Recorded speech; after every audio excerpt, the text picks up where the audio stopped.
آپ کی خدمت میں ناظرین ایک جو قرآنی وظیفہ ہے جو کہ بڑا آسان ہے اور اس کے اتنے فضائل ہیں، اس کا اتنا ثواب ہے، اس کی اتنی برکتیں ہیں کہ آپ سوچ بھی نہیں سکتے۔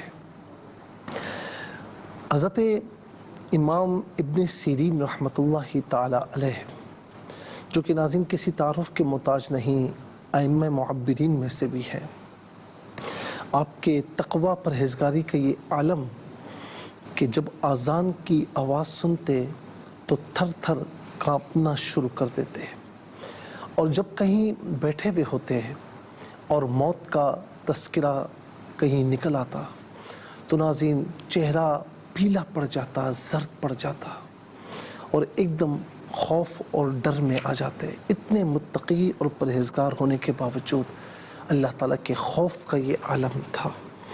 اچھا، ان کی بارگاہ میں اکثر لوگ آیا کرتے، سوالات کیا کرتے اور خوابوں کی تعبیر پوچھا کرتے۔ ایک شخص آیا اور اس نے کہا کہ یا ابن سیرین، میرے یہاں بے اولادی ہے، اولاد نہیں ہے، آپ دعا کیجئے، کوئی وظیفہ بتائیے۔ فرمایا کہ استغفار کر۔ اچھا، یہ استغفار نہیں ہوتا یا استغفار نہیں ہوتا، استغفار استفعال کے وزن پر یہ مصدر ہے۔ استغفار اس کا معنی ہے کہ مغفرت چاہنا، اور کیونکہ باب استفعال سے چاہت کا معنی خود بخود آ جاتا ہے۔ اب ناظرین دوسرا بندہ آیا، کہا کہ حضور میرے یہاں روزگار نہیں ہے، روزگار کی بڑی کمی ہے، آپ کوئی وظیفہ بتائیے۔ فرمایا کہ استغفار کر۔ پھر ایک شخص آیا، کہا کہ یا ابن سیرین، میرے یہاں بے برکتی ہے، آپ ایسا وظیفہ بتائیں کہ برکت آ جائے۔ فرمایا کہ استغفار کر۔ ناظرین و سامعین، کوئی یہ آیا کہ گھر میں ناچاقیاں ہیں اور محبت نہیں، فرمایا کہ استغفار کر۔ ایک بندہ آیا، کہنے لگا کہ جو ہے وہ اولاد نافرمان ہے، آپ وظیفہ بتائیے۔ فرمایا استغفار کر۔ الغرض لوگ آتے رہے اور اپنے اپنے مسائل عرض کرتے رہے۔ ایک شخص آیا، عرض کی کہ حضور دعا فرمائیں بارش ہو جائے، کوئی وظیفہ بتائیں ہم کریں تو بارش ہو جائے، کہ اتصالی ہے۔ فرمایا استغفار کر۔ کسی نے کہا کہ میری کھیتی صحیح نہیں ہوتی، آپ کوئی وظیفہ بتائیں۔ فرمایا استغفار کر۔ جو بھی مسئلہ لے کر آپ کی بارگاہ میں آتا نا، آپ سے دریافت کرتا، آپ کہتے استغفار کر۔ اب ناظرین جو خاص مصاحبین بیٹھے ہوئے تھے تو انہوں نے بعد میں کہا کہ حضور کیا بات ہے، جو بھی کسی نے بھی کوئی مسئلہ آپ سے دریافت کیا، کوئی وظیفہ پوچھا، مسئلہ کوئی بھی ہو، آپ نے فرمایا کہ استغفار کر۔ تو یہ ایک وظیفہ آپ بتاتے رہے تو آپ نے فرمایا اچھا یہ واقعہ اوروں سے بھی منسوب ہے اور امام محمد ابن سیرین علیہ رحمہ سے بھی منسوب ہے۔ تو فرمایا کہ میں نہیں کہتا، میرا رب قرآن میں فرماتا ہے۔ آئیے ناظرین، پارہ 29واں سورہ نوح اور آیت نمبر 10۔ فقلت تو میں نے کہا استغفروا ربکم، اپنے رب سے معافی مانگو، انہ کان غفارا۔ اچھا، ایک بندہ ایسا بھی آیا تھا، کہا کہ حضور بڑا گناہ گار ہوں، کوئی وظیفہ بتائیں کہ گناہ زائل ہو جائے، مغفرت ہو جائے۔ فرمایا استغفار کر۔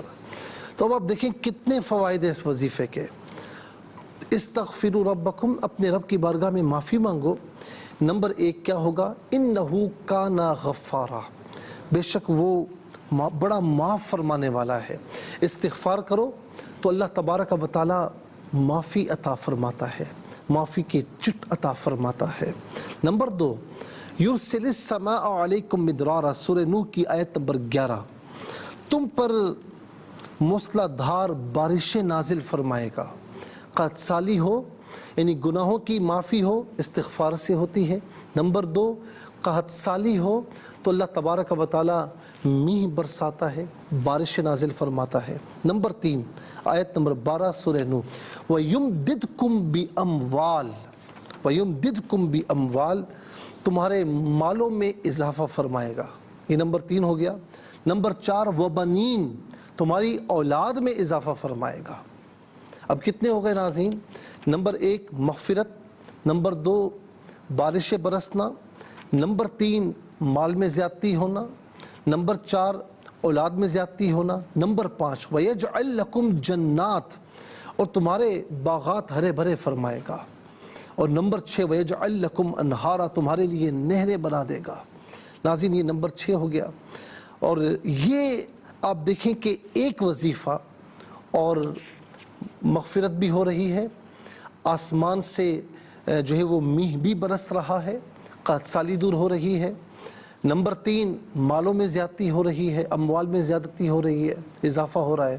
نمبر 4 بے اولادی دور ہو رہی ہے، اولاد ہو رہی ہے، اولاد میں اضافہ ہو رہا ہے۔ اور نمبر 5 باغات بن رہے ہیں، نمبر 6 نہریں بنائی جا رہی ہیں۔ تو یہ اللہ رب العالمین نے ایک وظیفے پر ناظرین اتنی برکتیں رکھی ہیں۔ تو میرا یہ کہنے کا مقصد یہ ہے کہ بالکل آسان ہے، میں مشکل کی طرف نہیں جاؤں گا۔ استغفر اللہ الذی لا الہ الا هو الحی القیوم واتوب الیہ، یہ بھی ہے۔ یہ بتاؤں گا کہ جو آپ کی زبانوں پر ہے، استغفر اللہ ربی من کل ذنب واتوب الیہ، میں معافی مانگتا ہوں اللہ سے جو میرا رب ہے ہر گناہ سے، اور میں اسی کی طرف رجوع کرتا ہوں۔ ناظرین یہ ہر نماز کے بعد ایک تعداد مقرر کر کے جو آپ پڑھ سکتے ہیں پڑھ لیں۔ اللہ رب العالمین یہ تمام برکتیں آپ سب کو، ہم سب کو عطا فرمائے گا۔